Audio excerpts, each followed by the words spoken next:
আলোচনা করব প্রোনাউন। তাহলে প্রোনাউন কাকে বলে? নাউনের পরিবর্তে যে সমস্ত ওয়ার্ড আমরা ব্যবহার করি তাকে আমরা বলবো প্রোনাউন। তাহলে নাউনের পরিবর্তে যারা ব্যবহার যে সমস্ত ওয়ার্ড ব্যবহার করি আমরা তাকে আমরা কি বলবো? প্রোনাউন বলবো।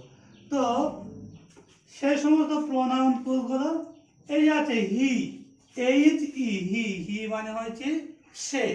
আমরা প্রোনাউনের ক্ষেত্রে হি ব্যবহার করি। হি মানে সে।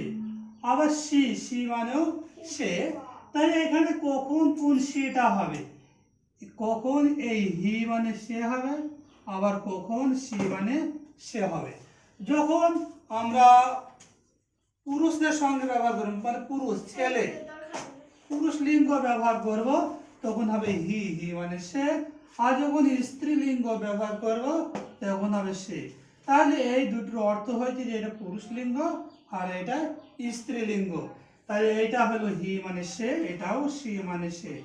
এটা পুরুষদের ক্ষেত্রে ব্যবহার হয়, এটা স্ত্রী নারীদের ক্ষেত্রে ব্যবহার করা হয়। ইট মানে এটা। তাহলে আমরা প্রোনাউনের ক্ষেত্রে ইট ব্যবহার করি। তো ইট মানে এটা, যে পেনটা কার, এই পেনটা আমার, এটা এইরকম ভাবে ব্যবহার করা হয়। তারপর আছে ইউ মানে তুমি হয়, তোমরা হয়। ইউকে আমরা 6 রকম ভাবে ব্যবহার করি। তার মধ্যে কি কি আছে? ইউ তুমি হয়, ইউ তোমরা হয়, ইউ তুই হয়, ইউ আপনি হয়। এরকম ভাবে টোটাল ইউকে আমরা 6 ভাগে ভাগ করতে পারি। তারপরে আছে উই মানে আমরা মানে দলবদ্ধ ভাবে যতজন আছে এই সমস্ত জনকে একসঙ্গে বলবো আমরা। তারপরে আছে দেম মানে হচ্ছে তাদেরকে। তাহলে দেম কাদের ব্যবহার করা হয়? দেম বলছে তাদেরকে, যে ওখানে কারা আছে, তারা আছে, তাদেরকে একসঙ্গে যখন বলবো তখন হবে দেম, তাদেরকে। এবার দেয়ার মানে তাদের, যে ওই বাড়িটা কাদের, ওই বাড়িটা হচ্ছে তাদের। এরকম ভাবে আমরা বলি। তাহলে ওটা হয়েছে তাদের। এবার আছে মাই মানে আমার, যে এই বইটা কার, এই বইটা আমার, এই বুক মানে বই। এই পিকচারটা কার, এই পিকচারটা হচ্ছে আমার। তাহলে তখন ব্যবহার করা হয় মাই মানে আমার।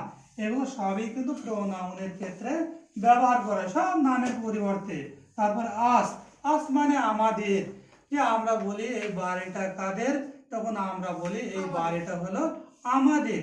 একসঙ্গে যখন সব হয় তখন হয় আমাদের। এবার ইয়োর মানে হয় তোমার, ইয়োর মানে তোমার, আবার ইয়োর মানে তোমাদের।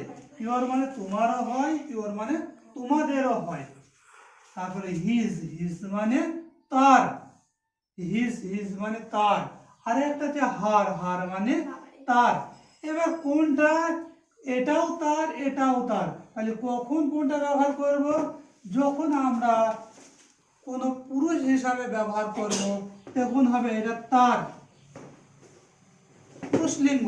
আর স্ত্রীলিঙ্গ যখন ব্যবহার করব তখন হবে এই তার। তাহলে স্ত্রীলিঙ্গ হবে হার মানে তার, আর হিজ মানে তার। তাহলে হিজ মানে যদি তার হয়, হিজ মানে এখানে কাকে বোঝানো হয়েছে? হিজ মানে এখানটায় পুরুষ বা কোনো ছেলেটাকে বোঝানো হয়েছে। আর হার মানে মেয়ে, কোনো স্ত্রীলিঙ্গ বা নারীদের বা মেয়েদের বোঝানো হয়েছে হার মানে তার। তারপরে আছে আওয়ার মানে হয়েছে আমাদের। আওয়ার মানে কি?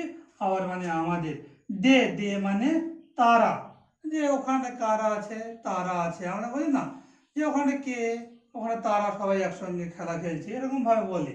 তারপর আছে মাই সেলফ মানে আমি নিজে।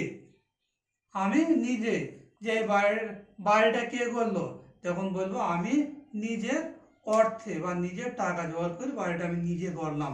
তাহলে এই যে এই সমস্ত শব্দগুলোকে আমরা, যে ওয়ার্ডগুলো আছে এইগুলোকে আমরা কি বলবো? প্রোনাউন বলবো। তো এই এতদূরই যেগুলো আছে এগুলো সবই হয়েছে প্রোনাউন। এগুলো সমস্ত কিছুই নামের পরিবর্তে বসে, তাইকে বলা হয় প্রোনাউন।